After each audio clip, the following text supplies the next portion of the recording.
Well, hello and welcome to episode 5 of the Live Life Well podcast with myself, Joanne Bibby. This is a place for busy women to come and find community and hopefully feel inspired to really take care of yourself, body, mind, and soul as you take care of all those important people and things in your life. And today I couldn't be more excited to introduce to you my friend and neurodivergent coach, Sue. So Sue, I'm so delighted to have you on tonight. Can you please just introduce yourself, tell us who you are and what you do? Hi, yes, thanks Joanne, it's lovely to be here. Yes, I'm Sue, I'm a coach with a long background in the public sector. I've always had an interest in building capacity and supporting people. But over the last few years, I've been coaching full time and discovered in the process of doing that that I am a neurodivergent coach. I work with neurodiverse clients, but I'm neurodivergent myself. I have dyspraxia, and it has all sorts of impacts on my life. But I'm conscious I could end up rabbiting, Joanne. So do you want me to say a bit about the different sorts of neurodiversity I work with, or Yes. would that be okay? Yeah, I think that'd be really helpful because this is quite a new topic to me, but I find it absolutely fascinating and I'm only just starting to learn about it.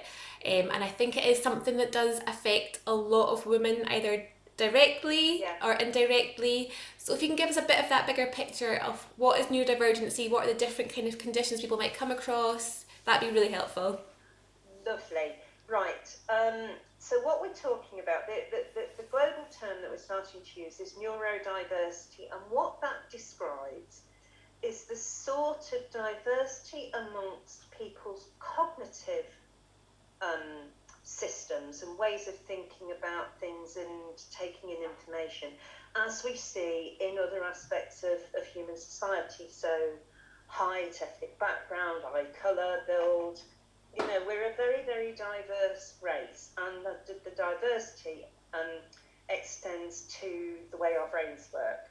So that's neurodiversity. It's like any sort of diversity. People are different.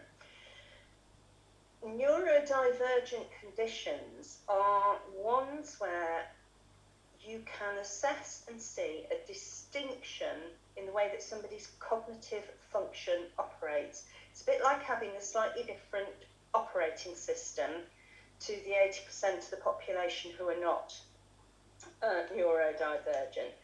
And it can come about in a number of ways, but my focus in coaching and a lot of the discussion in the sector is around those lifelong cognitive differences that can be measured and that quite often co-occur and often run in families. And the ones I'm talking about are autism or autism spectrum conditions, ADHD, attention deficit or hyperactivity disorder, dyspraxia, which is my favourite because that's me, dyslexia, and there's a whole bunch of dyses. So there's dyslexia, dysgraphia, dyscalculia, and there's probably another one or two in there. And then tic disorders like Tourette's also falls under this heading. And you know, you mentioned women, Joe, and one of the reasons I'm so keen to talk about this stuff is that for donkey's years, girls and women have not been recognised as having those neurological conditions. The models that have been looked at to assess them have been based on what are considered the norms for boys and men. So we're gradually starting to realise that there are just as many girls and women affected, but it shows up in slightly different ways.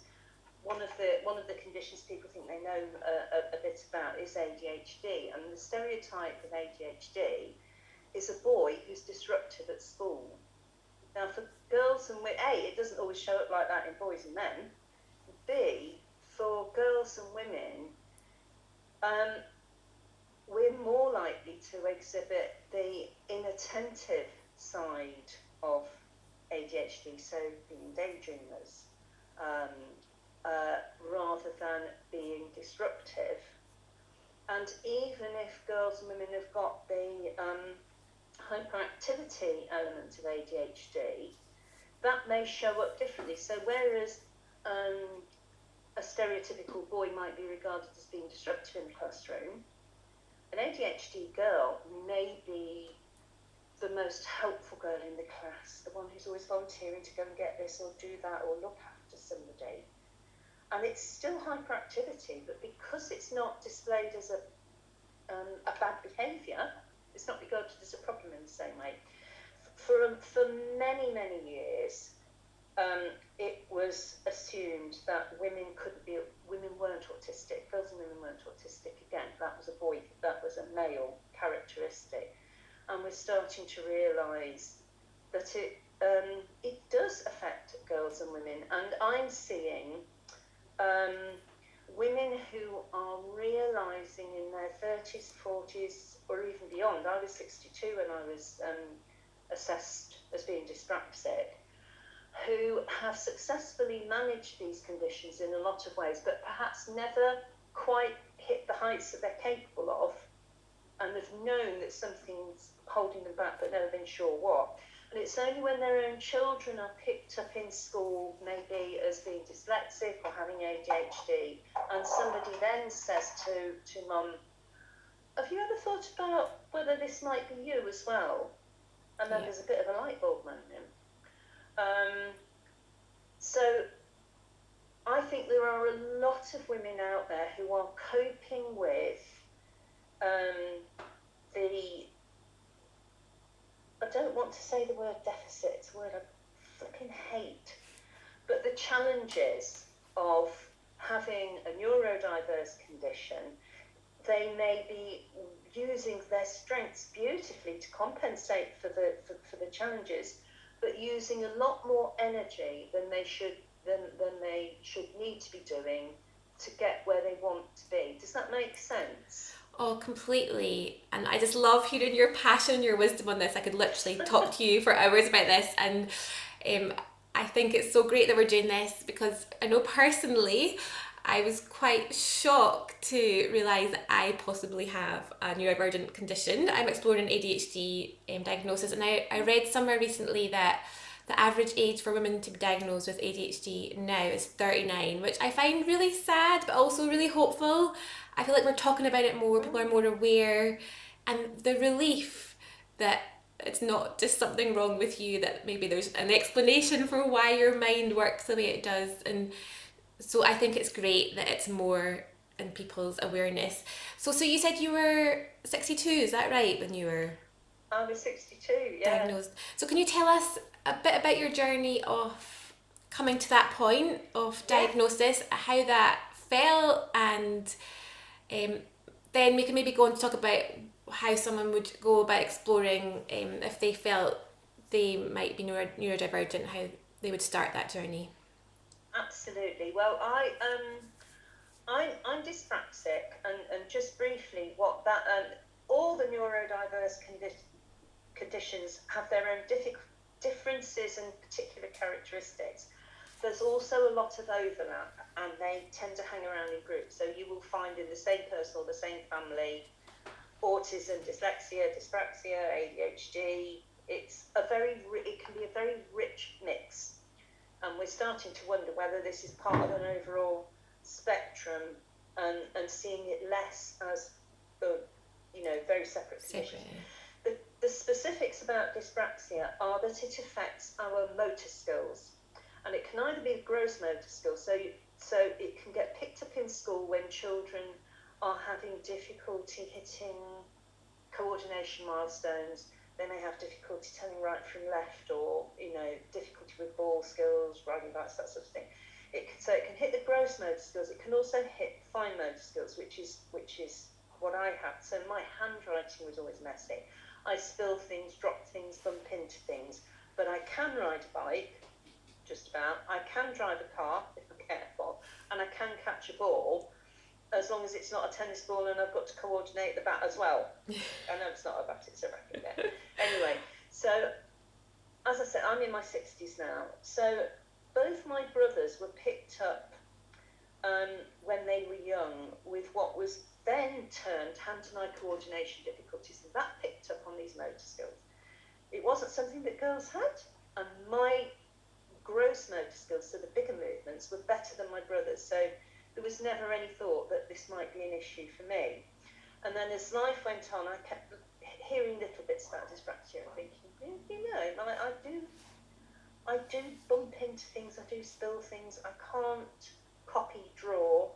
Anyway, fast forward to my late 50s, early 60s, and I had a career change from being in the public sector to coaching. It was something I wanted to do, and I took advantage of having been made redundant from the public sector to completely retrain as a coach.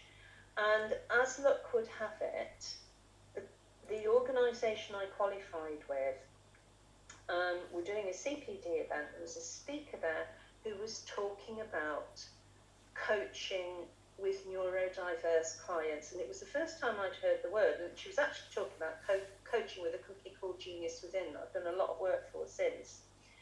And I was really interested in this, to be frank, because I was looking for coaching work. Had an interview with them, started coaching with them, absolutely loved it because it was a strengths-based approach, which is where I always tend to come from, and being very clear that people were the best experts on themselves. I'm never going to be the sort of coach that tells you what to do. You know, that's not coaching to me. But as I was working for them and learning more about neurodiversity, this question about dyspraxia started coming back in my head. And I had a client who was dyspraxic and realised working with him that it wasn't just the physical coordination, it was things like time blindness, lack of organisation, forgetting where you put things. And when I'd worked with him, I spoke to the occupational psychologists in Genius Within and said, you know, I really do wonder if this is me as well. I was very lucky because I was working with an organisation that not only coached around neurodiversity, but had specialist occupational psychologists who could assess the different aspects of neurodiversity. I was able to get a full occupational psychologist assessment, and sure enough, I'm dyspraxic. And I can't tell you the weight that came off my shoulders, because suddenly all the things that I'm so poor at and people see as being inattentive, a bit lazy, people who are well organised cannot understand why my desk looks like it does. Actually, anybody else neurodiverse goes, oh yeah, I get that. Yes. Unless they're one of my autistic friends who are really systems focused and have everything just as it needs to be. But it made a huge difference to me, and I've carried on in this area of work ever since, and the more I learn, the more I love it. You see how brilliant people are, because I've talked about the challenges, but somebody with dyspraxia like me, for example, as a strength, is likely to be very, very high scoring in terms of verbal comprehension and verbal reasoning. They will be problem solvers. They will have a strong sense of social justice, and all these things can be plotted on a cognitive profile. So yeah, that's my journey, is knowing that there was something I couldn't quite put my finger on, and not having the environment to explore that until I was in my 60s. Well, it's so amazing that even though it took to that point in your life that you've been able to have that understanding of yourself, and that acceptance, I think, is a massive thing, isn't it? And I can see and I can feel myself, like, the massive shame we can feel when we just can't, like, why can't I just do this better? Like, what's wrong with me? And it's almost like a process of grief and relief, isn't it? It's almost like that grief journey of, like, maybe anger and sadness, but then the relief and then the acceptance that comes, and then learning to live with yourself, with your brain that just works a bit differently. But I love like how you talk about being strength focused, and I think often we can focus on the negative sides of neurodivergent conditions, but actually there's massive strength and massive things to be celebrated as well, isn't there? Yeah, I know. Something like 35% of British entrepreneurs, and I don't mean, I mean, Richard Branson is dyslexic. I don't mean high-flying entrepreneurs. I mean people like you and me, Joe, who are individuals running their own businesses. 35% of people running their own businesses are neurodivergent, that we know of. Often dyslexic, often ADHD, because the strengths that come with those conditions are creativity, an ability to see the bigger picture, to find an alternative route around things. Places like GCHQ will now recruit specifically looking for those neurodivergent traits, because people with dyslexia may have trouble reading boring black on white text, but they spot patterns, and they're the code breakers. Yeah. So yeah, I've lost my thread, but yes. No, but I'm so glad. Face to post Yeah, I'm so glad those things are being. Yeah, I'm so glad that's been celebrated. Those positive sides are being celebrated. So you mentioned as part of your journey, you just started noticing those little things, maybe hearing things, reading things, and that was kind of my journey too. I actually heard an article on Radio 2, Women's Hour, about a woman in her 30s being diagnosed after she had kids. That was a thing that sort of pushed her over the edge, and realised she wasn't coping, that her brain didn't quite work the same as other people's. Like the mess, the chaos was just overwhelming when her brain was really quite chaotic. So if someone's in that position, maybe hearing you chatting tonight, or maybe seeing stuff on social media and the press thinking, oh, I see myself in some of those things, where is a good place for them to start to explore what conditions they might have, and where to get sort of advice and support with that? A good place to start with all of the conditions are the national websites for the various conditions. So the ADHD Foundation, the British Dyslexia Association, the National Autistic Society, and they all acknowledge the crossover. So if you, particularly the ADHD one is really good on that. So the first thing to say is, if you have a suspicion about yourself, you know yourself better than anybody else, you're probably right. And if it helps you to look at support and tools for people with the condition you think you've got, go and access it.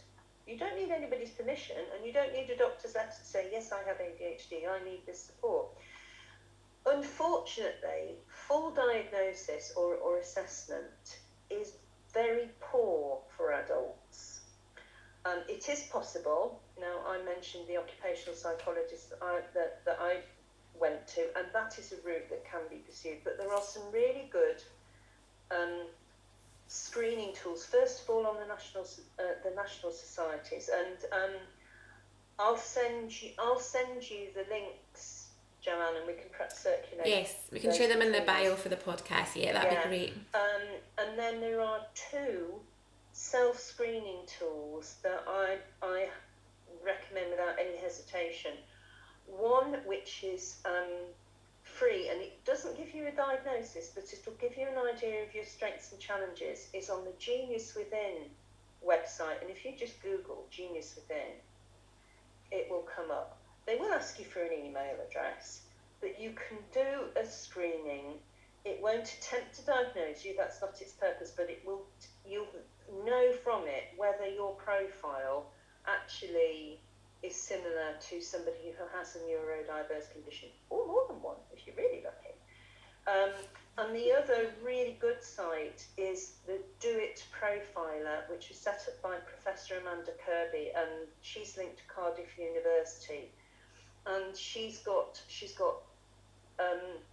screeners for children and for adults, and she's now separated them into themed groups. There is a small charge for those, but what those do is give you both of those give you a reliable, authoritative feedback on your own assessment of where your strengths and weaknesses are. There's no snake oil or badger milk involved in it, and neither of those organisations are going to come back to you and say, oh, we've noticed this about you, and for £2,000 we can do you a 4-day residential, there's none of that. But what it will do is either reassure you that whatever's going on for you is unlikely to be that, or to confirm what you think you know about yourself. And you're then in a better position to decide whether you need a formal assessment or diagnosis, or whether just knowing that the probability is that you have those characteristics is enough for you to give yourself permission to get the support you need with the things that are challenges. Yeah. Does that make sense? Yeah, absolutely. The way I think about that, Jo, I don't like talking about this in terms of disability, but in terms of the Equalities Act 2010, those neurodivergent conditions are invisible disabilities. They have a significant enough impact on our ability to live and thrive day to day for that to be considered an impact in the same way as somebody who has a physical or other or sensory disability. And if we can give ourselves permission to say, I'm not putting this on, I'm not an attention seeker, I'm not lazy, this is something I genuinely struggle with, I'm entitled to find ways of doing that better.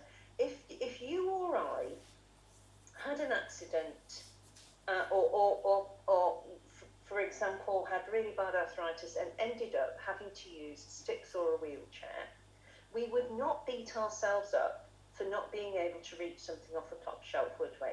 We would expect that things would be made accessible to us. And to me, it's exactly the same sort of issue. My brain works differently. There is no point asking me to do a fine line drawing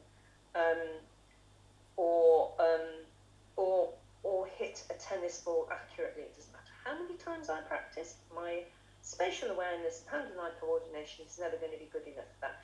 You wouldn't ask a child with cerebral palsy to persevere and learn to play tennis well. And in my mind, it's exactly the same. There is a wiring component.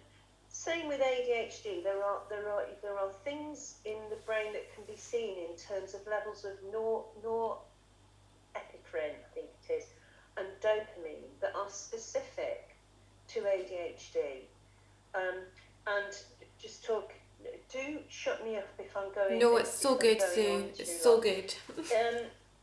So for a lot of neurodivergency, and the occupational psychologist, wonderful, who assessed me, the first question they asked me was, what difference it would make to get an assessment? What practical difference would that make in my life? Very little. But the one neurodivergent condition where there is a medical intervention that can make a difference for some people or some of the time is ADHD. So if you or anybody else feels that they may have ADHD and they may want to explore a medical route for addressing that, then you would need a formal clinical diagnosis, and that's something that can be done with a psychologist and a psychiatrist. So you get the strengths-based bit and the impacts bit, but the psychiatrist is somebody who can do the yes, this is definitely ADHD, and we can consider prescription if you want it. But there's virtually no adult pathway for that. So it's costly. It's costly to do it individually. So unless you've got private health cover, or you work for an employer where they agree that there is an issue and want to explore it, sometimes employers will help with that. The other thing that's probably worth saying, because they are all under the same umbrella, increasingly the interpretation I'm giving to the research and the evidence I'm seeing is that they're all aspects of a similar set of cognitive differences. Yeah. and they are wired in. But because of the way these things have been dealt with historically, autism and Asperger's is no longer given as a separate diagnosis, but there are a lot of people who have been diagnosed as having Asperger's and are happier with that label than describing themselves as autistic. Autism and including Asperger's and ADHD have been seen as mental health issues, and the diagnostic route has been through mental health services.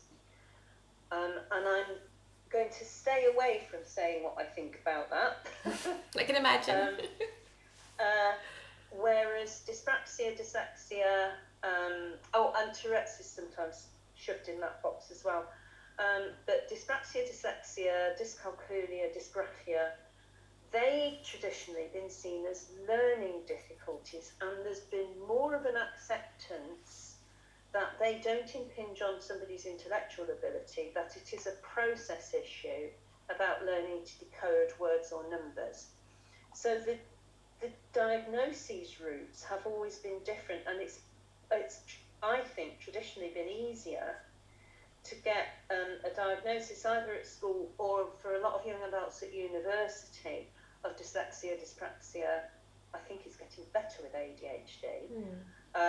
But those things have been seen not as a behavioural issue, but as a process issue. Whereas it's autism and ADHD have been regarded as bad behaviour and have tended to be funneled down a mental health route. Yeah. And I won't go into that because I will explode a bit. But it means that even now, the ways of getting diagnoses for those things is different. It's easier to get an assessment for dyslexia, dyspraxia. It's easier. There's more of a mental health involvement for the others, and yet there's often a link between poor mental health and having ADHD or being autistic, largely because you're trying to live in a world that's made for you. Yes. And it's the impact of the condition that causes the mental health issues. It's not. Anyway, yeah. I'm not a clinician, and I'm going to try and stay out of territory that I don't belong in. But it just does mean that the routes can be different. Places like Genius Within and the national websites that I talked about to start with will all give good, reliable advice about where, if you want a formal assessment or diagnosis, you can go for that. But using those self-screening tools and quizzes on things like the reputable websites will give you an idea, because if you do have ADHD or dyslexia, answering questions honestly will show you the differences. We've all heard of IQ tests, and if humans are measured on their cognitive abilities, there is a basket of agreed measures that are used, and it's everything from verbal capacity to organisation to can you picture things in 3D, all sorts of things. But there's a standard basket of measures, and as I understand it, all the self-tests are kind of based on those measures. Somebody who is neurotypical, across that range, whether they are I'm trying to think of an alternative to highly, whether they are really bright and clever in traditional terms, and that all their scores are high, or they're somebody average and they're poofing around the average range, or somebody who has some very minor struggles with being independent. Their scores, wherever they sit on that spectrum of Mensa to being okay but only just, their scores will be fairly consistent right across that basket.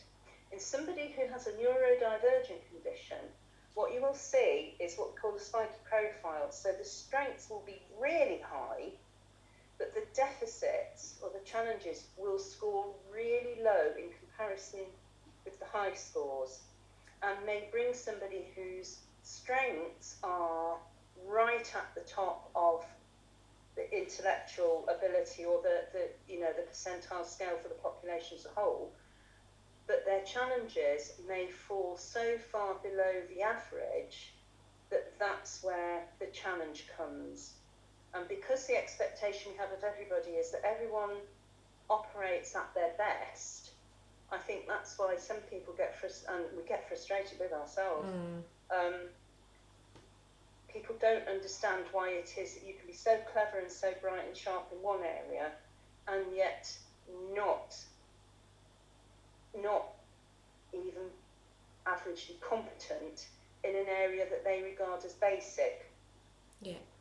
Does that make any sense? No, massively. And again, it's going back to that whole idea of celebrating those things, isn't it? I think we can get so frustrated with the things we find challenging that we forget about the things that we're really good at. And actually we're quite special because we get to have really great strengths. And the more aware and accepting we are of the things we find challenging, the easier things will be. But I totally hear what you're saying about the challenges of getting assessed for some things is bigger than it is for other conditions. And I know I found that I spoke to my doctor and she was great, but she said basically I probably won't put you forward for an assessment because you're just about managing in life. And then she wrote to me and said, I will, but you have to write a list of all the things you struggle with. And as someone who potentially has ADHD, the thought of sitting down and writing a list is really hard. Absolutely. I feel like it was like a trick question because I'm like, that's quite a boring thing to do. It's not urgent, so I probably won't get around to it. I hopefully will eventually, but it just made me laugh a bit that she asked me to do something that I found really hard. Absolutely. It's funny you say that. I've just picked up a new client who has ADHD. She's running her own consultancy and coaching business. She and her partner run a couple of shops, and she has all the frustrating challenges that go with ADHD. She can write a project plan for a multi-million-pound project, but she's being fined because she hasn't paid parking tickets on time. You and I have talked about this. She's been to her GP, who has said, I think you're absolutely right. From everything you're telling me, you have ADHD, but I can't refer you for a formal diagnosis because you're not suicidal and you're coping. Yeah. You know, your kids aren't on the verge of being taken into care. And you think, and that's why I get so cross about this mental health avenue, because if that was somebody with dyslexia, it would be enough to get the support. So unfortunately, going down a National Health Service route is long, it's painful, and you'd actually have to be a lot less functional than most women with ADHD are. Because we're good at functioning, or we're good at appearing like we're functioning. We're good at what's the word?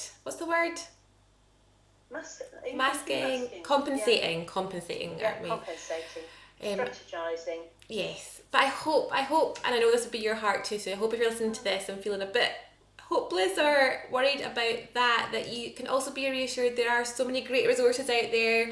Like Sue's saying, there's some really great places you can start with looking at the websites you've recommended, and we will pop the link to them in the bio. And be encouraged, there's a community out there. I love following other people on Instagram, like other ADHD accounts, and just knowing that you're not alone. Even though you're unique and special, you're not alone in this journey.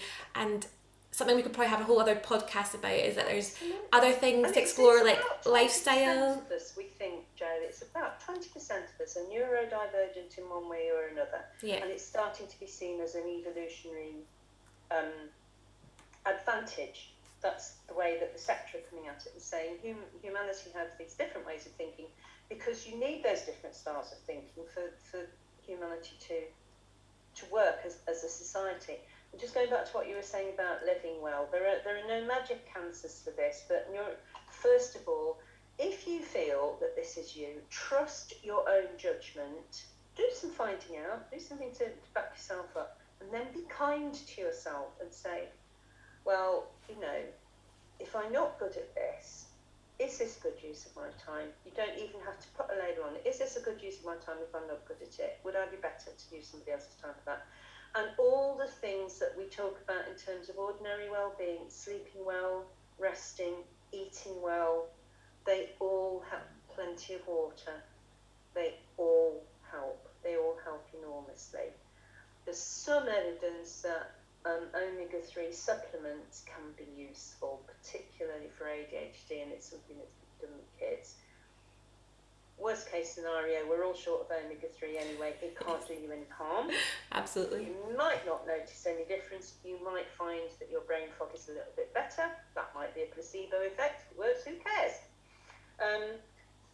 But those things, I think the biggest thing is to say, believe in what you know about yourself. If you think you're noticing something about yourself, have confidence in your own judgment.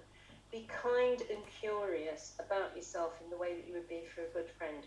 Do not use harsh language to yourself. Do not tell yourself you're stupid or you're lazy, because you're not. And there will be plenty of stuff in the rest of the world that will tell you that. It's not true.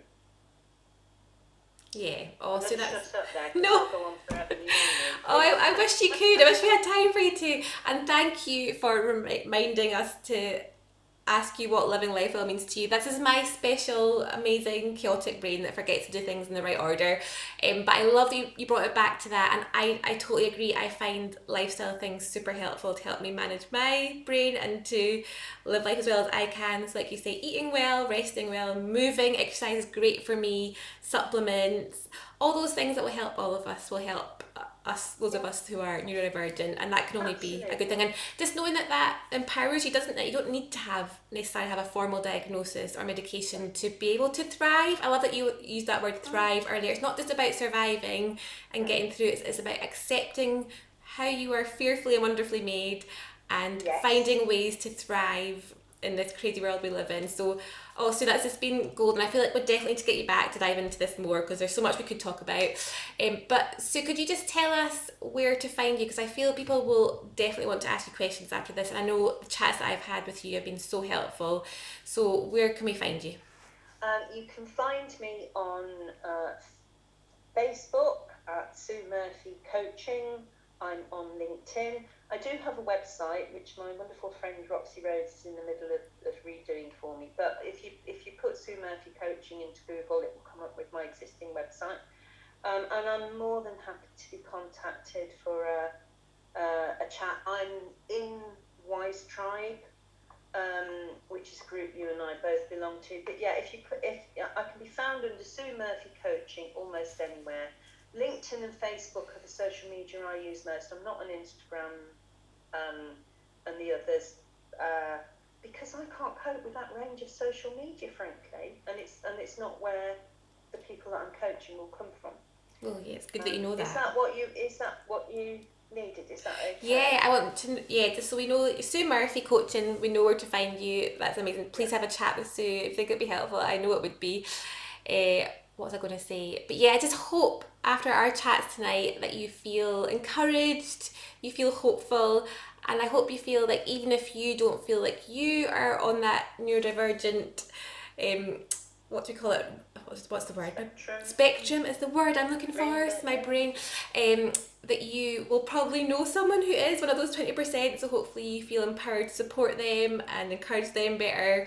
But I've loved chatting with you, Sue, so much. Always. So just finish off on a bit of a fun note. We would love to know if it's your last meal on earth, because we just love food, we love talking about food. What would you choose? Last meal on earth. Well, I'm afraid my Yorkshire roots are going to show through. But there would have to be roast beef, roast potatoes, lots of veg, and Yorkshire pudding involved. But there might be a smoked salmon starter. And then a homemade baked bol pudding to finish. Sounds amazing. And it was particularly healthy, but it's your last meal. It doesn't matter, does it? Go for it. That's right. I don't have to worry, do I? And it was Yorkshire Day this week, so it's fitting that you pick Yorkshire puddings, which are obviously amazing. So it's been wonderful as always. Thank you so much for your time, and I'm sure we'll have you back on soon. So thank you so much for sharing your heart and your wisdom with us tonight. Oh, thanks for asking me, Joanne. It's lovely. It's always a joy to talk to you. So I'm very happy to come back anytime you want me. Oh, amazing. Thank you so much, Sue. We'll see you soon. Thanks for listening, everyone. Take care.